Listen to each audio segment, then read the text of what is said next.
Hello, hi, and welcome again to the Terminal Podcast, where in the end, it's all about the numbers. This podcast is looking back to 2018 and the original publication of the rap debut album Tournament, or the RDAT. My guests tonight have reviewed some parts of the articles posted on martinkester.com and dropped into the terminal to continue this ever-evolving conversation like civilized citizens. Yesterday was December 4th, which is the 23-year anniversary of Ether and Sean Carter's birthday. So, with Black Republicans unofficially ending that so-called beef, we'll start around the Zoom with where are you calling from and your thoughts on this clash of the 20th century titans. Who won, Ed? I thought Jay-Z won. Oh, this is Ed. Just to show my bias, straight out of Brooklyn, currently in Jersey at the moment. You know how us wandering souls are. But I thought Jigga won.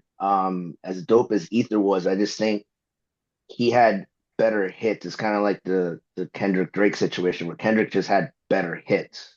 All right, all Although right. Ether is a monster, but All right, all right. Matt, your thoughts and where you calling from? Uh, Matt Wright calling from cold as fuck Lawrenceville in Georgia, by the way. And I like that. I didn't consider that. I mean, I kind of did, but I'm going the other way. I think Nas won, and it's not because Ether. I just absolutely fucking loved Ether, and it was just revolutionary. And the fact that people use Ether as a verb to literally like destroy other people now, which I think is just hilarious. That's how much weight it carried, and that's just how dope it was. I get the if you're comparing Jay and Nas career wise, I mean, It's could just the beef, though. It's just the beef, and we're moving off. So, Kenny, okay. Your thoughts and where you calling from? Hey, this is Kenny calling in from McDonough. And I also believe that Nas won the battle. I loved it because it brought that element of diss records and battle rap back to hip hop at the time. Only thing I had an issue with why I disqualified Jay was because he broke a cardinal rule: no women and kids. When he dropped Super Ugly and spoke about Nas's baby mother and the kid, I was like, nah, you can't do that. You got to keep it clean. He didn't know what else to do. He thought that was the best way to hit him and hit him low. And That's exactly all he could do.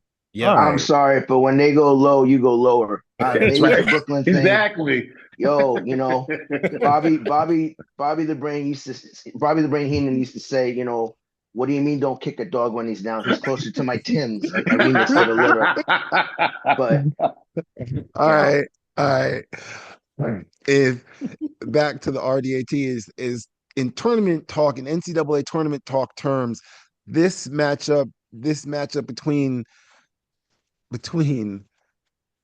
Big Pun, Capital Punishment, and Eric B. and Rakim paid in full. It's a 4-5, 8-9 matchup as part of an absolutely stacked NYC bracket. The bracket is brought to you by our corporate champion, Competent Public Transportation. Whether you're in DC, Boston, New York City, or Chicago, as a civilian commuter, you can get around the city without the use of a vehicle. It's something you take for granted until you live in a city without it. Like here in Atlanta, where there's a long list of musicians who couldn't make it out of the trap or SWATs or whatever. Archie Eversol's We Ready, that still plays to hype up crowds in Atlanta and across the nation. 2 years ago, he was found at a gas station with a gunshot wound. It's not a pro hit like the United Healthcare CEO, but Archie had a moment. Bankroll Fresh, Little Marlowe, Rich Homie Quan, they all had moments as well. Shorty Low dropped Laffy Taffy in 205. He was in a rap beef with T.I. apparently and not connected at all. Died in a single vehicle car crash in 2016. I'll include Left Eye in this list. Granted, I've been in the A longer than she was, but TLC had a significant larger impact than me, unfortunately. She impacted Andre Rison, I'm gonna keep saying this. She burnt down that man's home On the and then hell, bro. posed on the Yeah. cover of Yeah. Vibe magazine in a fireman's On hat. Are the you hell. I'm sorry. I'm supporting my fellow Honduran on that one because she got Honduran roots, and much like Brooklyn people, when they go low, you burn their house down. Right. I'm I'm holding that grudge. I still It, got it's that. it's that yeah. I still got the jersey. Can I hold a grudge that Christopher Lee Ross couldn't put down arroz con pollo? According to Wikipedia, between the ages of 18 and 21, Christopher Lee Rios, I'm sorry, or Big Pun, his weight ballooned from 180 pounds to 300 pounds. And he Wow. became so large, he was unable to tie his own shoes. I saw those pictures of Big Pun when he was small, and I can't believe that it's the same damn person. He looked like a linebacker. He was jacked. It looked like Yes, Right. them It looks prison yard completely reps. different, dude. but that's young Big Pun, but we are talking about young Big Pun, which would be capital punishment. So, Kenny, your first thoughts on capital punishment? It was different. I mean, the first song I heard from him, I can't remember what soundtrack it was on, but it was "You Ain't a Killer," and at that time he was known as Big Dog Punisher. And the flow, the breath control, I hadn't heard breath control like that since Cool G Rap, and I was just amazed at how this dude was flowing. So I couldn't wait for that album to drop in. And what's amazing about it is that usually when you see like a song list like that, where there's so many songs, you're like, there's bound to be some songs that just are unplayable. Every song was a banger, everyone. So that I rocked that album strong for a long time. All right, Ed, your first Yeah, thoughts? that was in my rotation heavy. Yeah, How I discovered Pun was twins. Little did he know in Little Italy diddly did. You know what I mean? Like I can't do that part. But I remember watching the video. I always had a soft spot for Fat Joe. I always liked Fat Joe. So when we came out with this kid, Big Pun, and he dropped that line, I was immediately sold. Like and I couldn't wait for that album to drop. But I think as cliche as the song is, I think the other song where it was like, nah, this guy left his place in hip hop was with the remix of I'm Not a Player. That song, All you right, could all right. play it at okay, yeah, we'll get to it. You But getting ahead. You getting my ahead. I'm gonna go yeah, I'm back. getting ahead. But like I'm gonna yeah, go my back I to my initial article from 2018 as I wrote it because I still feel that way. We all know that a comet has happened, but you wouldn't share your viewing of a comet without reason. Sadly, I feel like this is an easy comparison to the career of Big Punisher. If you're up to your neck with late 90s hip hop, his name may come up. Otherwise, Matt, sorry, that's my dog. I apologize. No, Hold I on. that's all right. mean, What do you about the album? What just your thoughts on the album? like Kenny, you were right, dog. It's like it's the flow for me. It's something that you didn't really hear. And mentioning Pun and Coogee Rap in the same breath, that's probably right. Probably one of the most underrated like lyricists ever because people don't really talk about him. People only talk about him in the context of the weight and mental health issues, whatever. But dude's flow was like on point, like routinely. Um, that was my shit. yeah. Simple as that. so so then what's the strength then, Kenny? What's the strength of the album? Is it just the flow? Is that all? I mean, I would also say the beat selection, and Fat Joe still has it to this day, but I guess he kind of, influenced Big Pun's album with the beat selection. Every yeah. beat was like gritty and grimy, had that New York feel to it, that underground feel. And that was one thing that also stood out as well. Not only was the flow immaculate, but the beats also complemented the rhymes as well. I'm I I'm not going to Ed. I'm not going to disagree if everybody else seems to believe that's the way. Ed, are you in agreement that the To me, it's to that to add to that, it's just lyrically.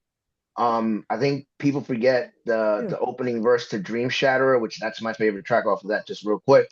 That opening verse was I think 94, 95, the Source hip hop quote of the year. You know how they used to have the hip hop yeah quotables. quotables yeah Yeah, and it was a huge deal to get the quotables.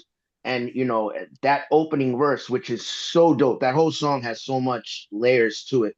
I think it's one of the most lyrical albums and the cadence and everything, how you can fit all together. Again, that one line, little did he know in Little Italy, we didn't do diddly. You know what I mean? Like I'm it's to me, it's the lyrics. Yeah. lyrically, there are some great tracks, What but what what is your counter though? Because you I trying to get it but out. there are also 5 different skits and another audible sex scene with someone well over 300 pounds talking about he's doing this and that. I Um, mean, look, I'm I feel like this was like back then. You had to have like one type of lame ass interlude like that. That Right. like all rappers for the most part, all but they all see, had. that's the look. He had the thing. I was sitting there going, and I'm cutting over. Y'all can think about what songs or tracks you would skip from it. But we're talking about the skits. He's got the Panamac Pack. I had a Mac in the Oh, back and a pack and a packing the pack and a act Mac in and the the back of back, the the act. back of the act. Yeah, that Yeah. one. The thing I was laughing at, listen to that again. The first time he shoots a guy and then he supposedly gets over to somebody else when they're moving and then shoots somebody else. I'm laughing, going, there's no way he's doing that and not breathing heavily when he gets the guy. He's too big. He's not getting over there without going, all right, hold on a sec. That's the only That thing is a funny skit though. but yeah, just to get to pack of the back of the back of the act, pack of the back, Yeah. to get to that point of it was, but there's just, am I alone? Ed, are you skipping any tracks on this or? I did skip a few actually. Like I noted, hold on. I did note I skipped over Punish Me with Miss Jones. I thought that Yeah. was so that's the one Mhm. thing I recalled about that album was it has a lot of the 90s cliche of all the albums. Gotta have that track, that radio friendly track with the R&B star check. He has that with Miss Jones and he had that with Joe in the I'm Not a That's Player what I'm remix. saying. Yeah, but I guess Gotta that's have the the, posse yeah. cut where gotta have the posse cut Right. like Glamour Life and you ain't yeah, like Glamour Life, yeah, and Yeah, where yeah. you gotta hope that your boys have anywhere near the talent that you know. Like I remember Mace trying to put on Harlem World, and a lot of Oh, those guys were bums. And in Oh this boy, bum case, sauce. yeah, in this case there were some decent guys here, but it's like they're only gonna make Terror Squad albums. They're not gonna, you know.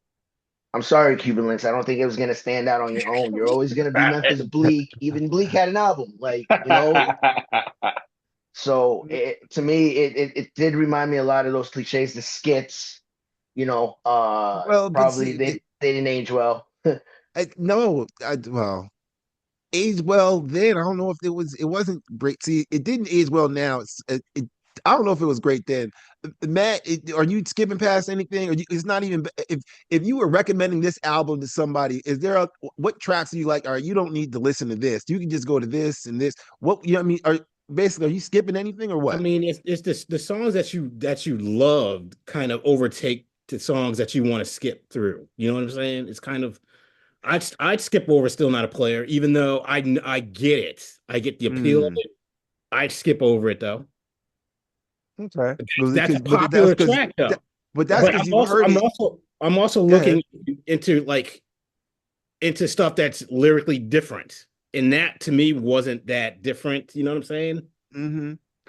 Kenny, anything you're skipping past on this album? The one song I skipped past is Caribbean Connection. And it's no fault of Big Pun's. It's because of Wyclef and his horrible verse in that song. Oh my This is why God, you that my verse is dog, sir. horrible. This is why you my dog, for real. Nah, man, but that hook, I'll keep it. I don't I skip that say because of the that beat hook. is Number so one, great on that the song. beat That is do do dope. do do do, The and Bro, yeah, hook is dope. The uh, lyrics are dope. Like I absolutely. You know what it and is. so Right. If and that would have so just been Big it's, Pun for both verses, that song would rock. it's But once the Wyclef first. gets on there with the voice and trying to flow, trying to match Big Pun, it's like, all right, skip. the first also to that 15 point, seconds, the first 15 seconds of that track, because you get that beat, and then he comes on and says, "Want to bow with the pun hub." Right. Shit on the take whole a shit industry. Then on you can skip the right there. Then industry. you're done. Then Yeah. you're done. Then you're out. Right. That's it. I'm sorry. Go ahead. And are you skipping past? Did I ask? Are you skipping past anything, or you already Yeah, answered yeah, no, that, didn't you? you did, and I'm skipping some of the posse track like Glamour Well, Life. I like Glamour Life, but it's okay. Like I have to be in the mood to listen to Sony All right. Sunshine or whoever it is. But So Caribbean Connection, like again, I think the pluses outweigh Wyclef. Wyclef's verse. Also, not the most thugged out Caribbean dude to pick for this track, but I whatever, neither here I nor think there. he had to He do was gone it. till November, so what do I know? It was 98. It was 98. You was talking about Tip. You was talking about what everybody you had to have. You had to have stars on this on you had to have other rappers. If you're Right. not a star, you have to have other rappers to boost your thing. At that point, 98, Wyclef is the hottest thing on the planet. So Can we in do that one where sense, we I it discuss makes still will why sense. never Wyclef? understand how he pulled that trick off. Right. Can we do a pod where we discuss why Wyclef was the hottest thing on the planet in 98? Because Thank you, Matt. That's that's got there are levels to that shit.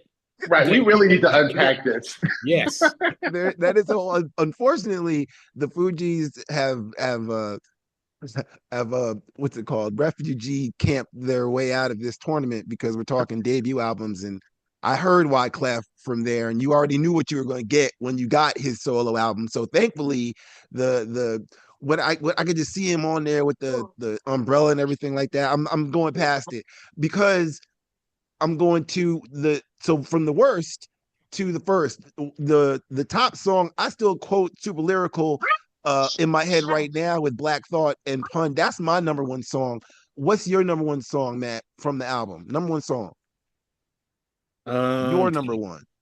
My number one, probably that. Only because again, it's like it's like a nuclear bomb going off with Black Thought and Pun, and it just like the levels of the intricacies of the lyrics themselves and the lyricists. That does it for me. Kenny, your number one? Number one, Tres Leches. I love that beat. It's That's just grimy. It's gritty from RZA. And one day we're gonna have to talk about Prime Prodigy as well, because Prodigy had a nice run as well. But Prodigy, Inspector Deck, and Pun, of course, each one of them came to play with the ill verse. So and plus, I always loved the reference to Scarface in there as well. Told you a long time ago. So yeah, that's my joint. Ed, your number one? You're muted. Still muted, but that's all right. That's my bad. That's my bad. My dog was acting up, so That's shout out to fine. Gizmo. Shout out to Gizmo. But no, what I was gonna say, my favorite song is Dream Shatter, and I was looking for the lyric that was like this kind of defines how dope this song is, and it's towards the end. Say goodnight, head to head in the street. I'll leave you dead in your feet. Settle in beef. I'll even let you rhyme to the Benjamin beat. Yo, when he said that, I when forgot he about that. said Yeah. that, when he said that, you know how like they do those reaction videos nowadays with Kendrick, and they're like, "Ooh, yo, that Yeah. whole song is full of hold on, there's another line too. Hold up. There's All right, another but line too. Hold on, really quick. A man of honor wouldn't want to a man of honor wouldn't want to try my match my persona. Sometimes rhyming, I blow my own head like Nirvana. I was like, Yes. oh Yeah. snap. And that was the verse that won the source verse of the year. And that's just the opening verse, that line with the Nirvana verse. He also mentioned Jordan hit you with 1,000 pressures per slap. I was like, oh, my man was listening in science class to put that one line. And so Nobody does that anymore. yeah, So No one. Yeah. so of there were that, so many layers to that song lyrically. all Like of even my that dog is wilding are out at how much I love this song. Like look, I'm saying all that, and all that is great, but that's like Polaris is the brightest star. None of that happens without Rakim, and his name is it's like you can't do a greatest rappers of all time kind of thing unless at some point you mention his name or somebody who's influenced by him. Because, but I say all that, and we say that, we kind of know that. I don't. It's not. You don't. I don't know if it's really understood how important he is. So it's just that it's something that's important and amazing and easily forgotten. Just like, in my opinion, the debut album for Eric B. and Rakim, Paid in Full. Your first thoughts going back to Paid in Full, Matt. Your first thoughts going back.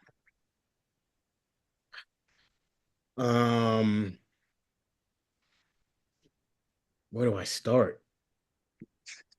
The first thing that hit me, the very first song I heard from this album was My Melody. Oh, so And you're talking about historically. I'm talking. Oh, you need to just go back and listen to it. no, You see no, what I'm no. saying? No, Ed, did you go back and listen to the album, or just like, or you see what I'm talking about? No, I did listen to the album. I actually re-listened to it because I tried That's to what I'm do saying. I'm that. sorry. I should have said re-listen to it. I apologize, man. I should have said re-listen to it in terms of Oh, just that's cool. I just listened to it, like today just happened. I mean, the album to me, for us, our age group, I mean, Mhm. that you could play that anytime at any point, and it's just like this is what hip hop is supposed to be about. This is what it's supposed to sound like.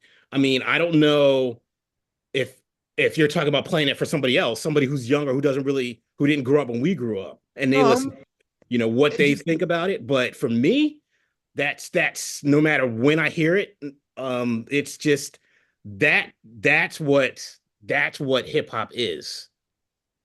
okay, Kenny. I actually did re-listen to the album this week, and it reminded me that. And it's funny because, growing up near rappers and seeing them all over the place, you acknowledge them and give them a pound or whatever. But Rakim is the only rapper I've ever been starstruck by. Even when he used to get his hair cut at my uncle's shop. Shout out to Wine Dance, by the way. And every time he walked in there, you knew Rakim was in the place. He walked in there like hip hop So royalty. Everybody stopped what they were doing and just admired him. And even recent, when I saw him at the Tabernacle a few years ago during the Eric B and Rakim reunion tour, I'm still starstruck by him. So that's what always comes to mind when I listen to him. That this is hip hop. This is really what hip hop is supposed to be. it's dope. Ed. So I think the epiphany I came to re-listening to is that I listen to music now with different ears than when I did when I was a kid. And so it's kind of one of those, you ran a few laps around the block, your perspectives kind of changed, kind of how it does with movies, or watch a movie with new eyes, and you're like, that didn't age well. That's not to say a negative thing about this album. I do think it was dated, but in a foundational way. I mean that the album in some ways is dated. We talked about some of the 90s cliches of the Big Pun album. So it is kind of dated. I was listening to it actually thinking about the show Snowfall, and a lot of times I found myself kind of like, because Snowfall, even though they focused more on West Coast hip hop at that time, it's not like Rakim wasn't banging out there either. So I kind of Mhm. had a weird Snowfall reminiscing vibe to it. And it brings Um, you back to that time. yeah, it brings me Yeah. Yeah. back to the times. But it's like, yeah, it's like wearing an old leather jacket, wearing your old varsity jacket. It fits different, but it fits. Mm. It's dated and you shouldn't be rocking it, but at the same time, you're putting the volume out loud. You know what I mean? Like, and so but I mean that in the most positive ways, in that it's a foundational album to what hip hop is. Much like Ozzy, all metal, whether it's screaming or melodic like death metal, it all comes from Ozzy. That is the foundation, that is the roots. And you could say Ra is the roots of hip hop. And Hmm. it may be underground, maybe it's all over the place compared to the tree, but it's dated, but in a foundational way. I'm getting to that Uh, place now where I'm like, I don't even care about putting on that old varsity jacket, and it's dated. I'm still rock the fuck out of it. That's right. You know what I whoa, mean? well, I hold on I a sec. love Hold it. on a sec. Whoa, wait. I heard it. I came in the door. I said it before.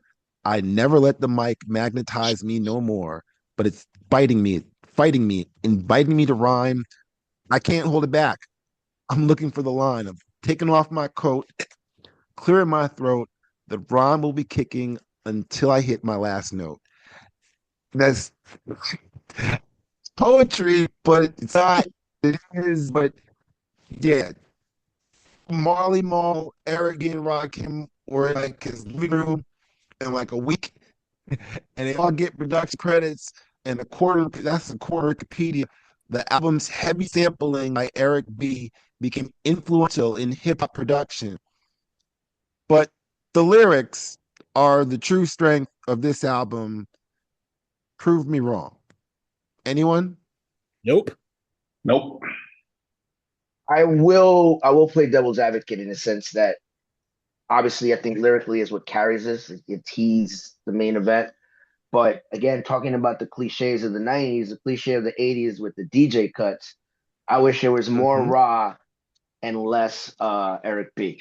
Now I understand Eric B's like old school paid in full goon, so Rakim was gonna acquiesce, but and that is the other side of this conversation. You look, we don't need to talk about lyrics or anything like that. The other side of this conversation of there is of a, on a or if there's an hour, if we looked at this as a pie chart of the album, about 60% of it is lyrics. There's a good 40% of it that is just scratching and I would argue cutting 50, and 50. or I was being kind. Being kind. I'm just saying. There's a lot of that. So there's 5 singles that were released from a 10-track album. So this is the most layup question ever. How many and what specific song did you accept if you're introduced Rakim to a pop novice? If you were just somebody from Finland just came over, they've only listened to Finnish music and maybe a little Swedish pop, but they're over here, they want to do hip hop. They heard about the Rakim. What one of this first album? What songs do you tell them, if at all, to skip off of this album? If at all, to skip? Yeah. I was going to say, Kenny, Matt, you can take it if you got it, but I can jump in. So it's normally a tie between Chinese arithmetic and Eric B is on a cut, but I'm going to go with Eric B is on a cut because there's a lot of audacity and arrogance from Eric B. And the reason for that is because after that bomb of I Ain't No Joke, you would think that would go right into the next song, but no, Eric B has to stand up and say, no, I'm going to do some scratching for like 5 minutes to throw off the album. So that's the one I pick because there's a lot of arrogance and audacity that comes with Eric B is on the cut as the second track on the album. Man, I would cut Chinese arithmetic. That did not age well in any way, shape, or form. I think it's probably offensive back then. Now, maybe not. I mean, we did view things. We got away with murder. That's one thing about Gen X. We got away with murder. But Chinese arithmetic did not age well. I would probably skip all over that one all around. I will say, to defend the album a little bit, the DJ cuts is there was more emphasis of all of the elements of hip hop compared to 90s hip hop, where it was just lyricism and production and beats. So, having I remember Mr. C, the house that C built, he'd have like house music in his Big Daddy Kane albums. Right. And so in hindsight, it feels like filler. Again, it's that, and that's kind of what I mean. It feels dated because a lot of that stuff to me comes off as filler. If I'm showing, like you said, a noob that hasn't heard hip hop and wants to hear classic hip hop, what it sounds like, I would play those DJ cuts for him so that he can understand the elements, all of the 5 elements. However, if I just want to teach him how dope Rakim was and why he's on my top 5 dead or alive, it's just you go straight to the tracks that are like My Melody, You Paid in Full. We could talk about the top track. We'll do that in a sec. But you both have mentioned this and it's come up. Basically, Rakim Paid in Full is a really great 80s rap hip hop album. Right? It's good. You have all the elements y'all are talking about of what hip hop, what rap was back then. The same way Pun and Capital Punishment is an absolute late 90s album. Busta Rhymes is on this album for no reason at all. Okay, absolutely no reason. Busta Rhymes is on Capital Punishment. You had an influential artist of the moment. You had, like you said, the radio friendly R&B track that you had to have at that time. You had the posse cut that you had to have at that time. There's a lot of that on that album, as well as the same lyrics and such like that. But I guess the question becomes, because there's the difference being there's some quotable things on Punisher's album, and there's a lot of stuff that does get quoted. There's a lot more Rakim album. Matt, what's the number one track? What's the number one track off of Paid in Full for you? And if you want sidebar, what's your favorite Rakim track? I mean, okay, damn. And let me go. Okay, I'm gonna answer that question. Let me go back to Ed's You can point. answer one, and then everybody's got it set up for the next one. So, Paid in full in my melody. Ed, I think to your point about the DJ and like the DJ was it back in late 70s, early hip hop. That's who brought the crowd together. And I think it didn't you didn't shy away from that when you heard like a lot of these like early hip hop albums. It wasn't like the MC was secondary, but the DJ was a superstar and the MC was just like, there. It wasn't until I don't even want to say, was it Ra who was like you really Probably heard Rakim and Big Daddy Kane were the first ones where yes. it was more about the lead guy, the front man. Just like the Instead, gravitas of the MC that just took over. Right. That's when it started. But did I answer your question, Martin? I said paid in full in my melody. You said my melody. Penny off of this album. What's your favorite? What's your favorite number one off of this album? My favorite is You Know You Got Soul. Nope. Well, that's your favorite Rakim track, but that's not on this album.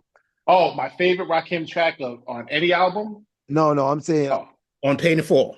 Oh, on Paid in Full. Yeah, I know you got soul. Okay. All right. Ed? Paid in Full. Like it's a title cut. I remember watching that for the first time on Video Music Box and hearing kind of the Indian interpolation. I think it's interpolation. But hearing all that mix in with the scratching and everything, and then hearing that baritone voice and thinking of a master plan, ain't nothing but sweat inside my hand. It just as a young kid, as a first generation kid that was just navigating American culture, let alone hip hop, that was mind blown, like Nirvana. Going back to Big Pun, that's my favorite track. My favorite overall Rakim song. I was gonna say not speed this up. Just my favorite. Try and move this as fast as possible. Just favorite Rakim. Easy. Favorite Rakim track. Juice, Know the Ledge. Track. Mine is Know the Ledge. Kenny. Juice, Know the Ledge. Yeah. Mahogany. Matt. Ooh. There's really no wrong answer. No, there is not. There truly is no wrong answer. I'm going with Juice. And that whole soundtrack is another pod. Yes. All right. So we've talked about their stereotypical, except one of the best 80s, one of the best 90s. We're at the end of this. Between these two, which album moves on? Which is the better debut album? Someone's got to move on. I feel like I don't want to answer this question. I will. Ed? I'm gonna say what everyone's thinking, but don't want to say it.